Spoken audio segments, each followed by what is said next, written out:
Sir ಏನಂದರೆ ಏನೇ ಒಂದು ಒಳ್ಳೇದು ಮಾಡೋಕೆ ಒಂದು ಕೆಟ್ಟದ್ದು ಹೇಳ್ತಾರೆ. ಅದು ಪಾಸಿಟಿವ್ ನೆಗೆಟಿವ್ ಇದೇ ಇರುತ್ತೆ. ಏನಂದರೆ ಸುಮ್ಮನೆ ವ್ಯಾಪಾರ ಜಾಸ್ತಿ ಆಗುತ್ತೆ ಅನ್ನೋರಿಗೆ ಹೋಗಿ ಏನೋ ಒಂದು ಕತೆ ಹೇಳ್ತಾರೆ. ಈಗ ಜನಗಳು ತಿನ್ಕೊಂಡು ಹೋಗ್ತಾ ಇಲ್ವಾ? ಈಗ ನಾರ್ಮಲಾಗಿ ಮಾತಾಡ್ತಾ ಇರೋದು ನಾನು ಬರೀ ಮುಚ್ಚಿ ಮರೆಯಲ್ಲ. ಅದು ಇವಾಗ ತಣ್ಣಗಾಗುತ್ತೆ ತಿನ್ಕೊಂಡು ಹೋಗ್ತಾರೆ, ಅದಕ್ಕೊಂದು ಏನೋ ಫುಡ್ ಹಾಕ್ತಾರೆ. ಇಲ್ಲಿ ಯಾರೋ ಜ್ಯೂಸ್ ಮಾಡ್ತಾರೆ, ಏನೋ ಮಿಕ್ಸ್ ಮಾಡ್ತಾರೆ, ಅದು ಕೆಟ್ಟದಕ್ಕೆ ಅದಕ್ಕೆ ಹೋಗಲ್ಲ, ಒಳ್ಳೇದಕ್ಕೆ ಏನಾದ್ರು ಒಂದು ಬತ್ತಿಡ್ತಾರೆ ತಂದು. ಇದು ತಪ್ಪು ಅಂತ ಹೇಳ್ತೀನಿ ಸರ್. ಕರೆಕ್ಟ್ ತಾನೆ? ಇವಾಗ ತಣ್ಣಗೆ ಬರ್ತಾರೆ, ಬಿಸಿ ಅಂದ್ಬಿಟ್ಟು ಬಂದು ತಿನ್ಕೊಂಡು ಹೋಗ್ತಾರೆ, ತಣ್ಣಗಾಗುತ್ತೆ.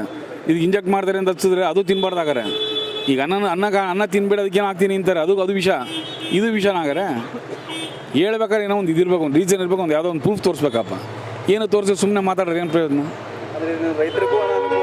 ಹೌದು, ರೈತರಿಗೆ ಅನುಕೂಲ, ಅವ್ರ ಹೊಟ್ಟೆ ಮೇಲೆ ಹೊಡೆಯೋದು ಸುಮ್ಮನೆ ತಪ್ಪು ತಾನೇ ಇದು.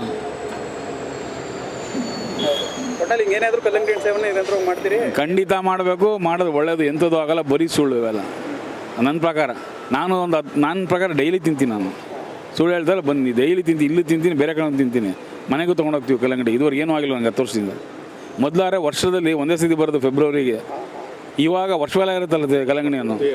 ಫೆಬ್ರವರಿ ಒಂದು ಕಡೆ ಶಿವರಾತ್ರಿ ದಿನ ಕರಿಯೋರು, ಅವಾಗ ಬಂದು ಮಾರೋರು ತಿನ್ನೋರಪ್ಪ. ಇವಾಗ ವರ್ಷವೆಲ್ಲ ಇರುತ್ತೆ, ತಿಂದು ಏನಾಗ್ಬಿಟ್ಟಿದೆ, ಯಾರಿಗೆ ಏನಾಗಿದೆ ಸುಮ್ಮನೆ ಬಂದು ಹೇಳೋದು ಅಷ್ಟೇ. ಅದಾಗಿ ಇದಾಗಿ ಎಲ್ಲದಕ್ಕೂ ಹಾಕ್ತಾರೆ. ಹಾಗಾರೆ ಅನ್ನನೂ ತಿನ್ನೋಂಗಿಲ್ಲ.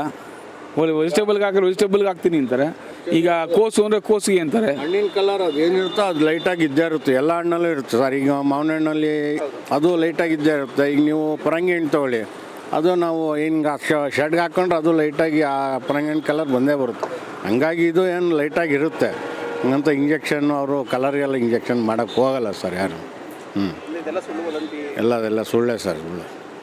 ಆ ಥರದ್ದು ಯಾವುದು ರಫ್ ಆಗಿ ಡಾರ್ಕ್ ಆಗಿರೋದು ನಮಗೆ ತೋರಿಸ್ಬಿಡಿ ಸರ್. ಅವರು ಕಲರ್ ಡಾರ್ಕ್ ಆಗಿ ಬರೋದು ತೋರಿಸ್ಲಿ ನಮಗೆ.